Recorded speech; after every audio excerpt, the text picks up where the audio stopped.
Aquí en la ciudad de Buenos Aires, 11:34, 17 grados 4 la temperatura. Vamos a charlar con Brian Acuña Obando, que es licenciado en Relaciones Internacionales. Le voy a preguntar ahora cómo anda el tema de la maestría, si se terminó, si la está cursando, pero bueno, lo conozco y sé de Brian mucho antes todavía, ¿eh? Estábamos todos muy jovencitos. ¿Cómo estás, Brian? Bienvenido al Coffee Break. Hola Dani, hola amigos de Radio High. Para mí siempre es un placer estar por acá. La maestría, pues ahí vamos, me falta la tesis, así que soy egresado de maestría, me falta solo defender mi tesis. Te pregunto por curiosidad nada más sobre qué trata esa tesis. Tiene que ver sobre los acuerdos de Abraham y los alcances de las relaciones de Israel con los países del Golfo. Creo que muy natural el tema en realidad. Está muy bien. Bueno, vamos a aprovechar que sos experto en estos temas. Trata de explicarme un poquitito en qué está ahora el Medio Oriente y cuáles son los hechos que te van llamando la atención.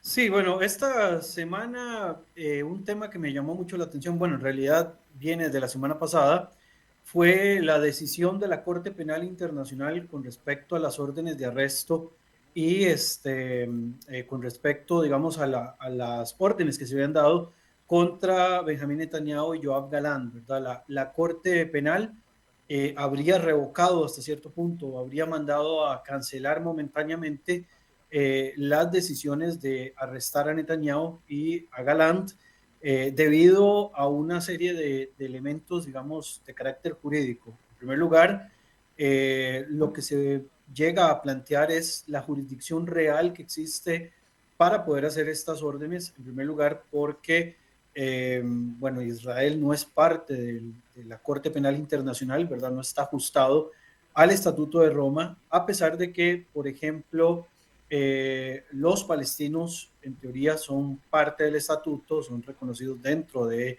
la Corte Penal Internacional y que la medida en su momento fue solicitada directamente por Sudáfrica.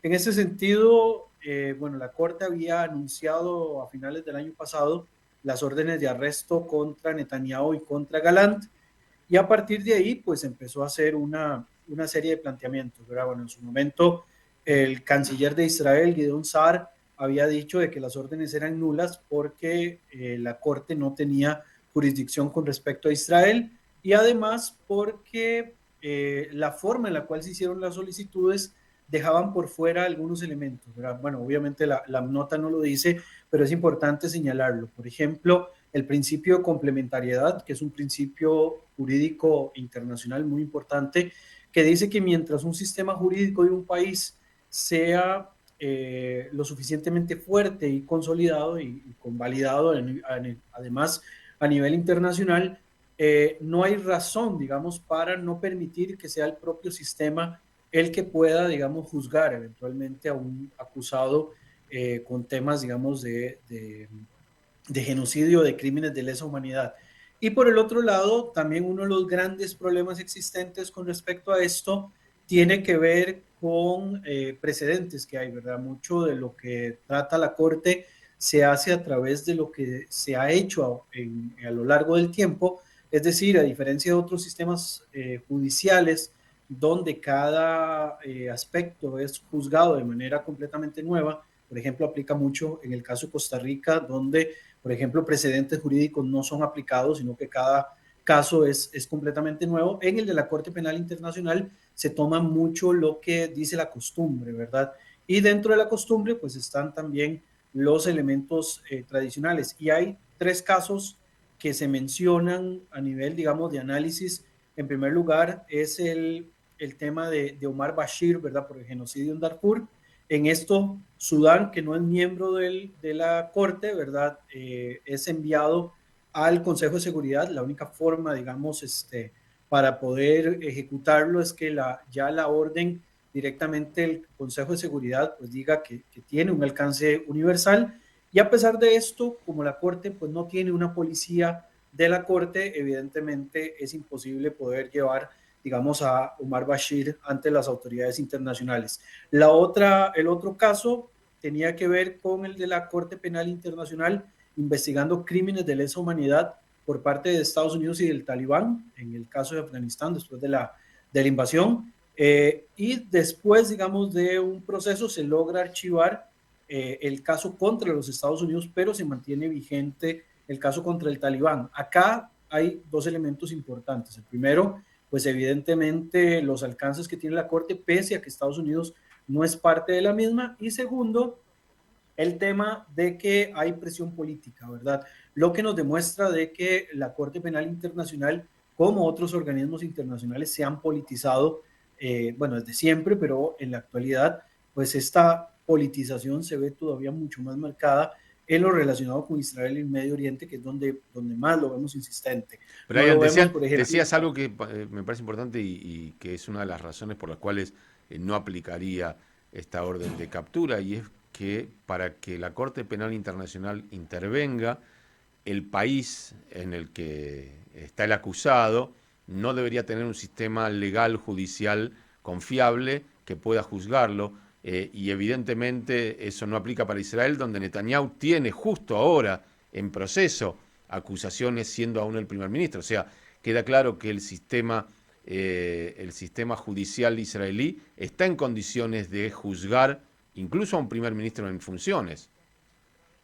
Así es, y hay un detalle interesante que era, digamos, una de las cosas a las que quería llegar con esto, que para mí es importante porque obviamente lo vemos desde un enfoque desde lo internacional, pero hay un enfoque desde lo interno de Israel, y en este sentido tiene que ver con la situación de seguir respaldando el sistema judicial y la separación de poderes, ¿verdad? Si hay algo que ha estado intentando cuestionarse en los últimos meses, en el caso de Israel es el tema de la división de poderes, y se ha acusado de alguna forma al gobierno, digamos, actual de querer debilitar el sistema judicial, ¿verdad? A través de medidas y demás. Obviamente hay una serie de críticas, ¿verdad? Con respecto a la actuación de algunos jueces que actúan en ocasiones, parece que muy politizados desde una perspectiva, pero si nos damos cuenta, una de las críticas que intentan incluso a nivel internacional socavar, en este caso, la integridad o la imagen de Israel,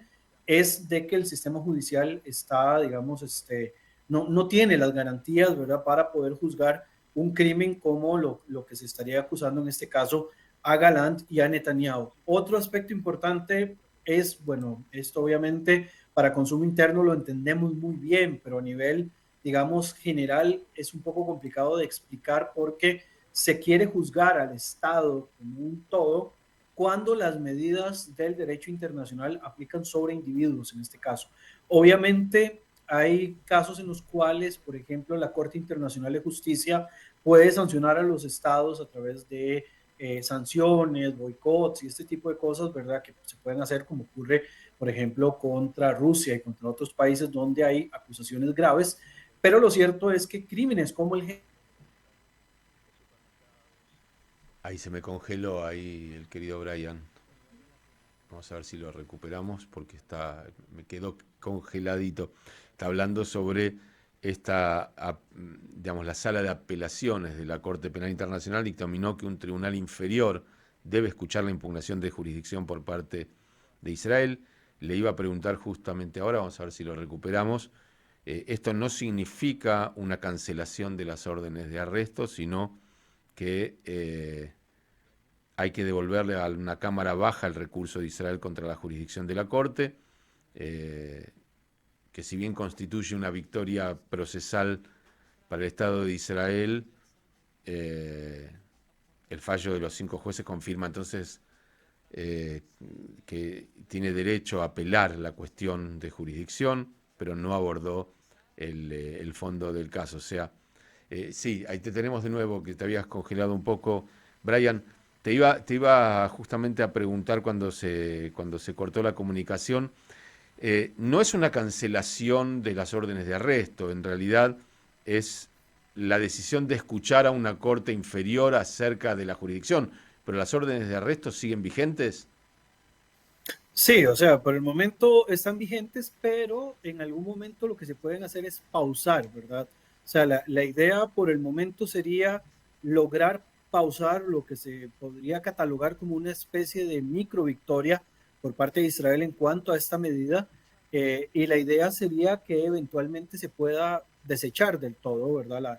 Las órdenes de captura. Igual hemos visto que la presión internacional ha logrado hacer de que Netanyahu no sea arrestado, digamos, en algunos de sus viajes que ha hecho. Bueno, de todas maneras se ha movido entre países que son aliados y además no es Sí, común Estados Unidos y arrestar. Hungría, básicamente, porque si hubiese ido a Roma a despedir al Papa, no sé si volvía, ¿eh?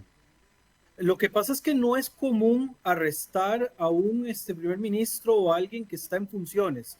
Es decir, sería un espectáculo bastante desagradable, ¿verdad? Igual que si Putin hubiera decidido ir a Roma y lo arrestan, ¿verdad? Lo cierto es que no se acostumbra, y aquí voy a un tema de costumbre, de arrestar a alguien que está, digamos, como primer ministro en funciones o presidente en funciones. No es normal que lo arrestes en una visita oficial. Entonces, habría que ver qué habría ocurrido, ¿verdad? Pero No es el mismo difícilmente caso hubiesen de dado tanto. Galland, porque Galland ya no es ministro.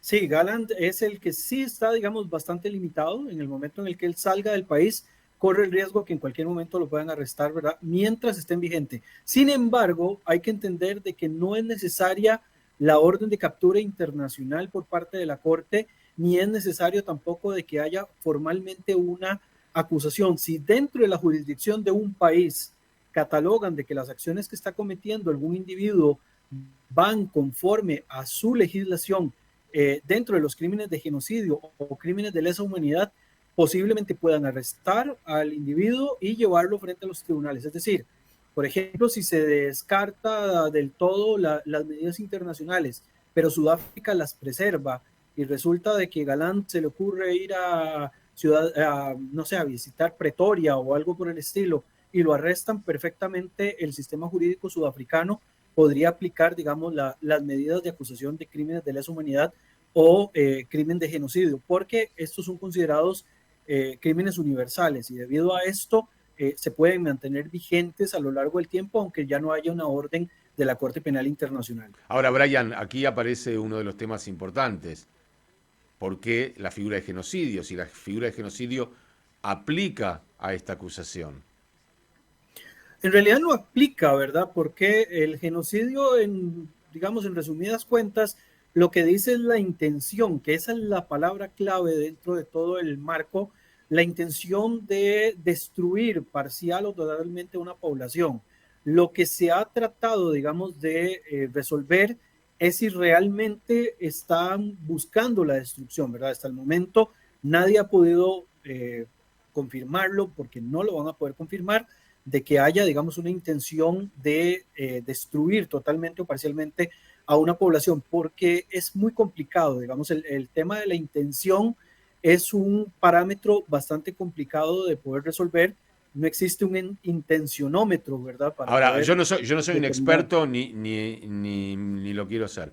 Ahora, ¿cómo puede uno acusar a un país de tener la intención de exterminar a otro pueblo, cuando antes de atacar vos le tirás un volante y le decís váyanse de ahí porque vamos a atacar una base de Hamas? O corres a toda la población civil hacia otro lugar porque vas a... O sea, no es algo que uno haría... O sea, yo pienso en los nazis, que querían destruir al pueblo judío. Nadie les decía, muchachos, váyanse que vienen los nazis. Ellos no lo decían, directamente venían y te mataban. O sea, ¿cómo vas a probar un genocidio en el caso de un país que le está avisando a la población que supuestamente quiere exterminar que se vaya de allí?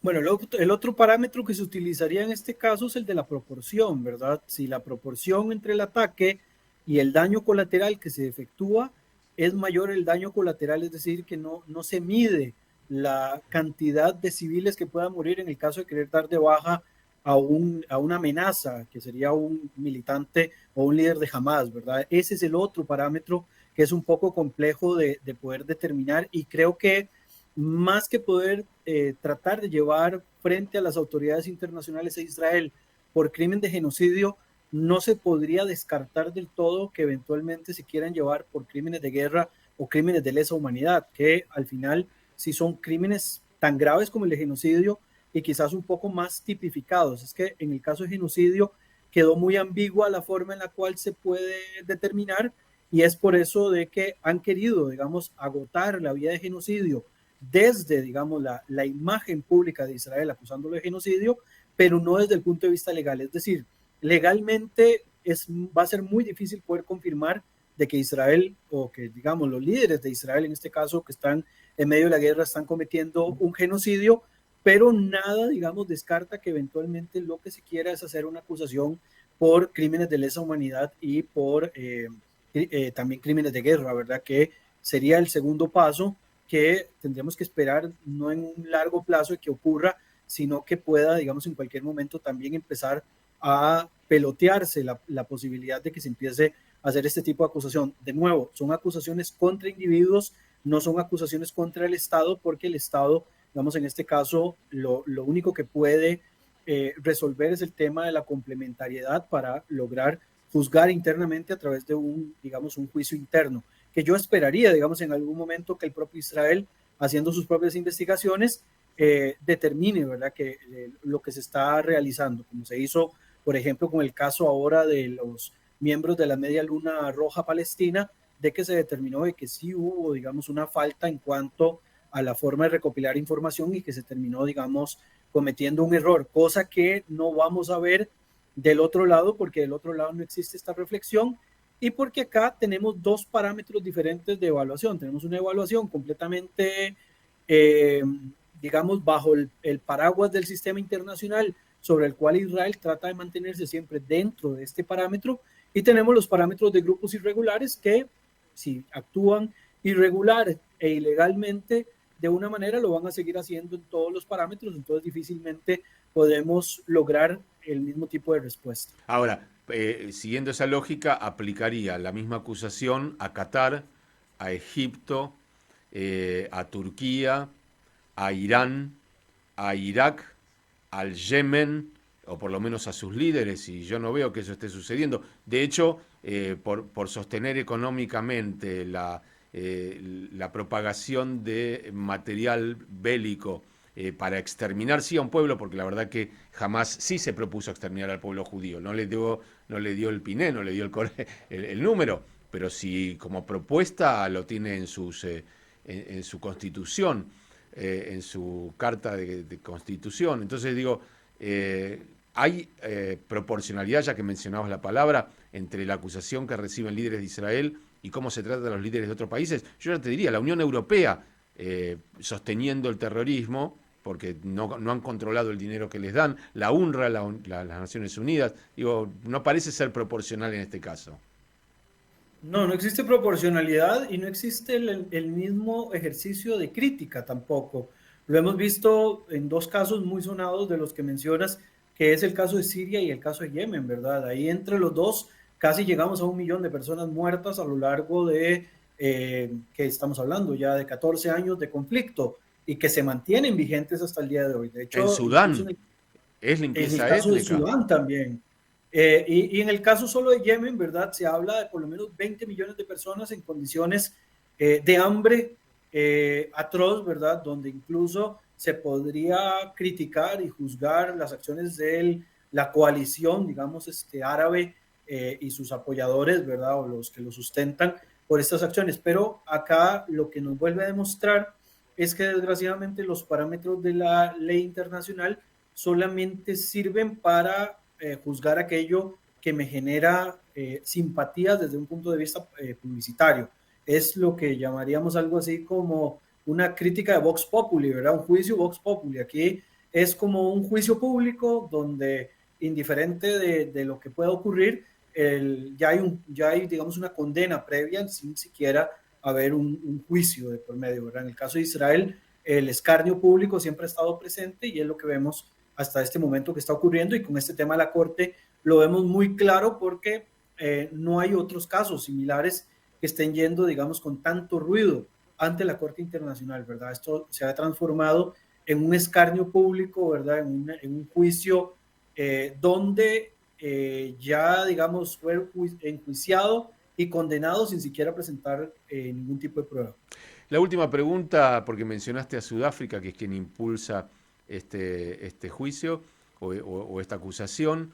¿Hay alguna explicación que me puedas dar en pocos minutos de por qué la postura de Sudáfrica es tan extrema contra Israel, siendo que Sudáfrica sí sabe lo que es el apartheid y tiene que entender la diferencia entre lo que ellos vivieron y un país donde de 10 millones, más de 2 millones son árabes, votan, tienen sus mezquitas, tienen sus escuelas, tienen un idioma oficial, hay población negra, hay población asiática, hay población cristiana, cada uno desarrolla libremente su fe, digo, si alguien debería entender la diferencia es Sudáfrica. ¿Por qué Sudáfrica se ha empecinado tanto? ¿Qué es lo que pasa en Sudáfrica para que ese sea, parece que no tienen otros problemas, ¿no? Que ese sea el leitmotiv de su política?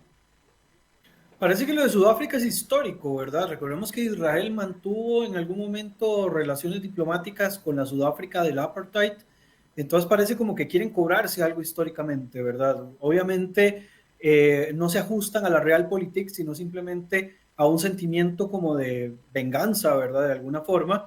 Y además hay que entender de que diplomáticamente en la época actual Sudáfrica está muy cercano a los intereses de Irán, ¿verdad? No vamos a decir de que hay asentamientos de Hezbollah en Sudáfrica, porque en realidad sería hilar muy delgado o sacar conclusiones que no tenemos ahorita en estos momentos, pero lo cierto del caso es que Sudáfrica ha intentado convertirse en paladín de la justicia sobre temas que ellos consideran que con los que tienen cercanía. Recordemos que en los años 70, cuando se había acusado al sionismo de ser un régimen totalitario y discriminatorio al estilo del nazismo y del apartheid sudafricano, de alguna forma, pues siempre se ha vinculado, ¿verdad? Ha habido una idea de que la causa social sudafricana puede, digamos, mezclarse con otras causas sociales e incluso equipararlas. Y hay que entender que tanto el tema del genocidio como el tema del apartheid fueron, y en el caso, digamos, en este caso sería la Shoah, el holocausto y el apartheid fueron fenómenos completamente, digamos, propios de los lugares donde ocurrieron. Al tratar de hacer estas similitudes, más bien lo que se termina haciendo es banalizando lo que ya existe, ¿verdad? Sudáfrica tiene muchos problemas internos, incluso ya no es tan considerado una potencia emergente como lo consideraban en algún otro momento, y pareciera que han pues transformado estas cuestiones sociales y estas cuestiones de política internacional en una forma, un tubo de escape, ¿verdad? Para no resolver sus problemas internos. Internamente Sudáfrica está muy grave desde el punto de vista económico, incluso la misma población negra que se veía discriminada en aquel momento está siendo, digamos, discriminada socialmente por los propios liderazgos actuales que son personas negras, ¿verdad? Entonces ahí es donde vemos que realmente lo de Sudáfrica fue un alegrón de un tiempo, porque además, bueno, si hablamos más delgado y entendemos todo el contexto de lo que logró firmar Mandela en su momento, fue una medida paliativa de algo mucho más estructural y mucho más complejo. Brian, siempre es un gusto escucharte, es realmente muy importante para nosotros tener tus análisis. Te mandamos un abrazo grande. Un abrazo de vuelta y bueno, Radio High es mi casa y así ha sido desde hace ya casi 20 años más o menos. Sí, ahora voy a hacer una pregunta antes de cerrar, una pregunta que no es periodística. ¿Qué edad tienen los mellizos? 14. Digo porque yo estaba chateando con Brian cuando estaban por nacer. Lo digo por eso, simplemente desde allí, que él como oyente, sin todos los medios que hoy tenemos para comunicarnos, siempre estábamos muy al tanto de lo que nos pasaba y seguimos muy de cerca la llegada de estos chicos, ya de estos preadolescentes, ¿no?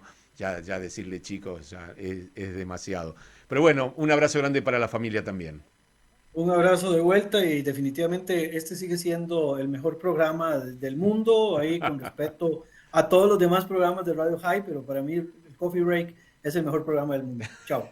Abrazo grande. Brian Acuña Obando, licenciado en Relaciones Internacionales y ya casi máster en Relaciones Internacionales de la Universidad Nacional de Costa Rica. Nos mimó un montón y pasó por el coffee.